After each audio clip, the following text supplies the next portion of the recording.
Okay, let's get started. The purpose of the video, and it'll be a fairly rough, unedited video, is to show you how to georeference a map that you've generated within Geovic. So I'll assume that you've used Geovic, or you've looked at the previous link in the video on this posting that will show you how to drive Geovic. A couple of things you will need to be able to do to achieve this process is download a piece of software. The software is called QLand Carta. I think that's how you pronounce it, and that's used to do the conversion from a TIFF file to a GeoReference TIFF file. The other thing you'll need to do is to be able to convert a PDF file that's generated within Geovic to a TIFF file. So that's another step of the process. And you also need to be able to convert degrees, minutes and seconds in the coordinates to decimal degrees, because that's the format that QLand Carta software requires. So the process is: step 1, generate your map within Geovic. Step 2, convert that map from a PDF to a TIFF document. Step 3, convert your degrees, minutes, seconds coordinates or reference coordinates within the map to decimal degrees. Step 4 is to do the conversion within QLand Carta software. And step 5 is to move that file to your iPad or iPhone, which I won't cover in this video. I'll assume you'll be able to do that. If not, yell out. Okay, so first thing we need to look at is downloading the QLand Carta software. It's free, so there's no cost involved in any of this process, other than purchasing a Venza Maps if that's what you're going to use on your iPad or iPhone. So we'll click on the link here. There's the software address, so up here for your reference. Once I open that web page, it'll automatically bring up the download link. It does take some time. It runs a whole lot of advertising in the background, as you can see the guy's head popping up and what have you. But there's QLand GT software, sorry, QLand Carta, whatever you want to call it. And you can save that to your folder of choice on your laptop, run the application to install it. I've already gone through that process, so I won't be showing you how to do that. I'll assume you know how to drive your PC and install software on it. So there it is, QLand Carta GT, and it's free software, and there's a link up here. So I'll close that down. And the other thing you'll need to be able to do is convert PDF to a TIFF document. You can do this with an online site that's just a file conversion. I'll go through all the links now, so you can stop and pause things and just learn how to do it. But there's the link here, the PDF to TIFF.com, and you just upload a file, and we'll do that during the process. We'll upload our PDF that we generate within the Geovic software and convert it to a TIFF file. So there's the link for that. The other thing you need to do is convert degrees, minutes, seconds coordinates into decimal degrees. And there's an online converter that can do that. I've just set up a link for it. There's the program there, or sorry, the online link. So all you do is put in your coordinates, and we'll put some dummy ones in just to give it a run and do a conversion. So we've gone from 37 degrees, 45 minutes, 14 seconds into decimal degrees. Now the QLand Carta software requires decimal degrees to do the georeferencing. Now, I haven't found a way around all this, and if someone else has more information and more knowledge on how to drive all this, then feel free to yell out. But this is the way I do it. There may be easier ways, and there may be ways that you can do some of the stuff without having to go through the whole process that I'm doing. Bear in mind that you know, spending half an hour doing this and practicing and what have you will give you a free map, and the bonus is that you can see where you are when you're walking around within that map on the goldfields. So bit of work involved to do it, but the outcome is pretty good. Okay, so let's close that down. I've already have a map generated in Geovic, so I'll get rid of that. So there's my map. It's just south of Wedderburn, and you can see I've got some nice little areas there that I can go and have a look at. So the first process, once you've got your map set up, is to save the map, or print the map. You're actually saving it as a PDF document. So open up the print window here. I save mine as A3 landscape with a thin legend, legend being all the information on the side of the map. I'm not sure what format you would save it in for your iPhone. Perhaps i4 portrait would be a better option, because you're viewing the iPhone in portrait mode. My iPad, I'm viewing it in landscape mode. So I generate my map in landscape. So click on that. First option is to give the map a title. I'll move that over there. And I'm interested in Golden Gully, so we'll call the map Golden Gully. This is your choice, whatever you want to call it. The map resolution in dots per inch I leave as very high, 216 dots per inch, so I don't touch that. The map projection is important. I save it as Geographic GDA 94, which is Grid Data Australia, I think that stands for. This is important because you're going to use that same reference within the GLAN Carta software. I leave the scale as the current scale, and map grids I use Geographic GDA 94 ticks. So this will give you coordinates around the perimeter of your map, and also some little crosshairs within the map that make it easy for you to georeference the map once you import it into GLAN Carta. So there we are. We've gone through that process. We've set up our map and how we want it, and we now generate the map. This takes a while. You can see down here a little feedback bar, and all that information's got to be generated. Now, if you're having trouble with Geovic, it's common. Geovic has some problems. Sometimes you can't log onto it successfully and see the data that you want. People worry that it's their PC that's causing the issue. It's not. 90, probably 100% of the time, it's the Geovic site itself, either down or having problems. So don't despair. We all suffer from it. Okay, so our file is ready to download, or our map, and we'll click here and have a look at it. So there's our nice map. It's got the legend down the side.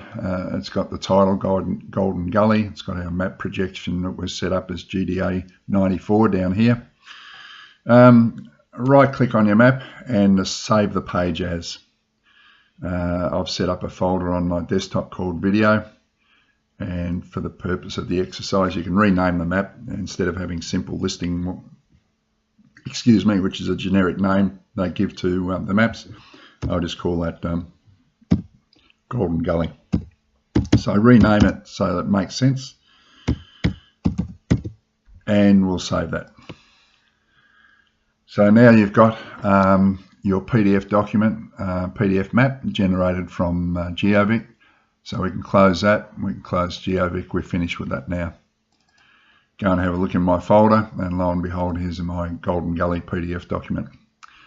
As I said before, we've now got to convert that document to a TIFF file. You can do that with Photoshop or other paint programs, but the easiest way to do it is with the PDF to TIFF online converter. So we'll launch that converter. Again, it'll bring up, there's the web browser title. we're going to upload a file, so we go down to upload file. It'll open up our folder, and you'll have to find this wherever you've put it on your own PC. But there's our document, Golden Gully PDF. So we open that. It's doing our conversions, converting that to a TIFF file. It takes, I don't know, probably 20 or 30 seconds. It's not that big a file. Not much happening at the moment. It's 0% done, but it's downloading, uploading to the page, and now it's converting, and now it's done. So I'll now just download that, and we'll save it, and it's gone to my my normal standard downloads folder. So we're finished with that. Downloads is where all my stuff goes to, so I'll have to find it in there and just move it across to our folder that we're working in. So we called it Golden Gully TIFF. There it is there. I'll just drag it into the folder, move that there. So there's our TIFF file. So that's it. We've created the TIFF file. Now what we want to do is run through the conversion program within the GLAN Carter software. So we'll launch the software, and I'll have a sip of my coffee. Now what we've got to do is generate a new map. So we go up here to the heading map, edit, create a map, and that'll bring up a new page. So I guess from here on in, you need to just watch what I'm doing fairly closely and follow along, and that'll make the process looks complicated, but once you run through it a few times, it becomes a habit. And I've got heaps of maps that I've made with this, and I love it. Okay, so come over here and click on source. We want to convert a TIFF into a GeoTIFF for georeferencing, so we click on that. And step one, we've got to find the file, so we come back over here once it's opened that window, and we open the input file, which is our Golden Gully TIFF that we've created. So we open that, and that'll appear up here. A small portion of the map will appear. You can scroll in and out on it. I'm just using the scroll wheel on the mouse, and to move it around, I'm just holding the left mouse key down and dragging the map. So there's our map, and it's got the lat and long reference points around the perimeter, and it's also got the little ticks here that we'll use to put in as our reference data. Okay, so remember earlier I mentioned about GDA94 as our reference. You need to tell this software that that's what we're using. So once we've opened the file, if you go and look at this little funny magic wand or projection wizard here, whatever they call it, click on that, and that'll bring up your datum. Our datum is GDA94, and once you click on this little arrow key, that'll bring up a whole host of them. You can scroll up and down. There's obviously different datums used for different parts of the world, and we want GDA94. So if we look even harder, A, B, C, D, E, F, G, and scroll up a bit, there it is there. So select GDA94 and click OK, and that's it. So that's all we have to do there to give it a reference. We're now moving on to step two. This is a bit, it's fiddly, but you know, stick with it. So step two, we've got to add a reference. So we add a reference, and when I click that, you can see we've got a little funny thing we can drag around, a little button. You can zoom in and out on that, so you can place it a little bit more accurately. So you can drag that around, put it right on the crosshairs, and the crosshair that I'm using is up in the top right-hand corner, left-hand corner, sorry. So these are where the coordinates are shown. Minus 36 degrees, minus 36 degrees, 25 minutes, 12 seconds, and 143 degrees, 35 minutes, 24 seconds. So these two numbers are referring to this crosshair here. And we need to put that reference in as decimal degrees, not degrees, minutes, seconds. So I've already done the conversion on these coordinates from the little online conversion utility that I showed you before. Any other method you can find that will convert degrees, minutes, seconds to decimal degrees, feel free. You can do it with a calculator if you're mathematically inclined. Okay, so we've added a reference. Here's our first reference here. If you double click here, it'll say enter coordinates. So the coordinate is, for that top right hand corner, minus 36 point or decimal 42 degrees. So that's the degrees, minutes, seconds converted. I've already done that previously. Space 143 decimal 59 degrees. Enter. And that's it. That's now has a reference for that point there. So I like to put in 3 reference points to give the georeferencing. You could do as many as you want, but three's probably enough. I'll do each corner, top corners, and then I'll do the bottom right hand corner. So I'm just holding the mouse key down and scrolling across now to my next reference point. There it is there. It's 143 degrees 39 minutes, minus 36 degrees 25 minutes 12 seconds. So that's looking at that reference point there. I've already converted these off the video to decimal degrees. So we're going to add another reference. So we click here, add another reference, and if I double click there and just scroll and delete that, backspace or delete it to get rid of the data or the information that's there. So our next point is minus, don't forget the minus, your map will never work, minus 36 degrees 25 minutes, space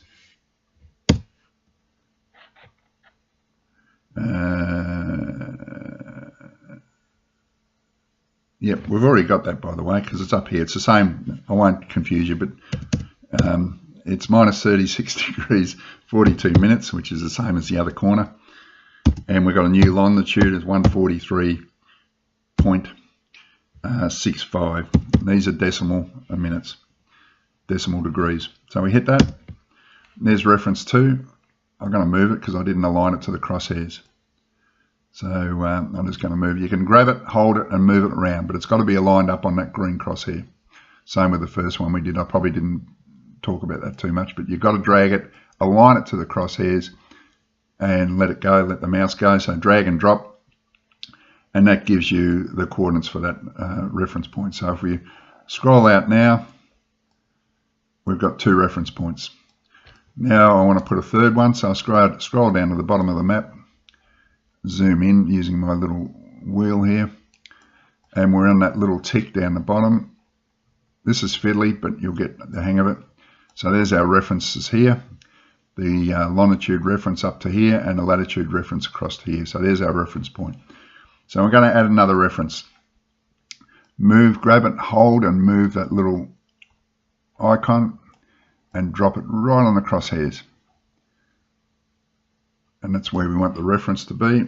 So we click in there, there's our third coordinate. And this coordinate is going to be minus 36 decimal 46 degrees, space 143 decimal 65. So there's our 3 coordinates. And again, that's all I use. Use 3 coordinates to generate my map. Now that we've got those coordinates and I've got the 3 points, if I scroll out you'll see them, 3 reference points all there on each corner, and then start the process. So I've hit start process down the bottom. The software now generates that map and puts in georeferencing on the map. It says now that it's finished, so that's done. We can actually get out of that software. And if we look up here now, we'll have a Golden Gully _ reference.tiff. So there's the one we started with, and there's the new one that's been generated by the software, and that's now georeferenced with coordinates for GPS location. Now what I normally do with that is I use Dropbox. Any other file software that you can use to transfer that file to your iPad or iPhone, use your own method. This works for me. I put in prospecting, I've got all sorts of stuff there, but if I just want to move the map, then I drag and copy that map onto the Dropbox, and then the Dropbox is also an application running on the iPad.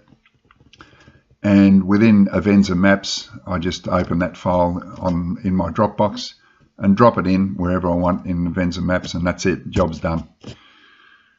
So I've probably rushed through that a bit. If you've got any questions or I've missed something, which I probably have, this is about my 5th attempt to make this. I keep forgetting something, so let me know, send me a private message or something, and with any questions. And I hope this sort of helps. Again, it's really a long-winded process, but yeah, it's sometimes when it's cold and miserable outside like it is today, then I'll sort of sit down and generate a few maps for use when the weather comes good. Okay, guys, thanks for watching, and let me know if you have any issues with this. Thanks.